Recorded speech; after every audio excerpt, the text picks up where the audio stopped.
સુરેન્દ્રનગર જિલ્લામાં બેફામ બનેલા ખનન માફિયાઓ પર તંત્રએ કડક કાર્યવાહી કરી છે। ચોટીલાના લાખણકા નજીક અલખધણી હોટલની બાજુમાં ગેરકાયદેસર રીતે રોયલ્ટી પાસ અને પરમિટ વિના રેતીનું ખનન અને વાહન ચાલી રહ્યું હતું। નાયબ કલેક્ટર અને તેમની ટીમે ઓચિંતી કાર્યવાહી કરીને ગેરકાયદેસર રીતે ભરીને જઈ રહેલા 8 ડમ્પરો ઝડપી પાડ્યા હતા।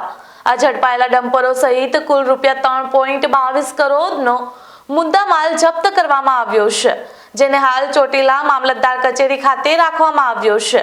તંત્ર દ્વારા ડમ્પર માલિકો સામે નિયમાનુસાર કાયદેસરની કાર્યવાહી હાથ ધરવામાં આવી છે। આજે રાત્રે 2 વાગ્યાની આસપાસ અમારી નાયબ કલેક્ટર પ્રાંત ચોટીલાની ટીમ સાથે અમોએ જસદણ ચોટીલા હાઈવે ઉપર આકસ્મિક રીતે તપાસણી અને રેડ પાડવામાં આવેલી હતી અને આ રેડ દરમિયાન જુદા જુદા તદ્દન ગેરકાયદેસર રોયલ્ટી પાસ વગરના ઓવરલોડ ભરેલા કુલ 8 ડમ્પર જપ્ત કરવામાં આવેલા છે।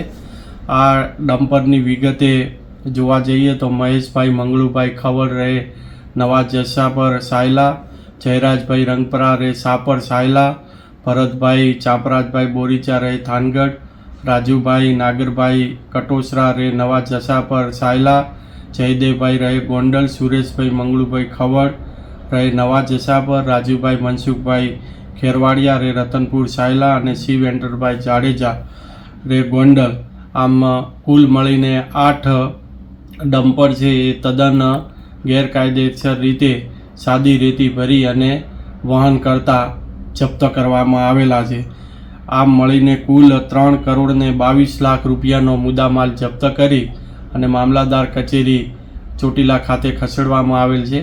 આ તમામ ઇસમો સામે the Gujarat prevention of illegal mining, transportation and storage rules 2017 અંતર્ગત કાર્યવાહી હાથ ધરેલ છે।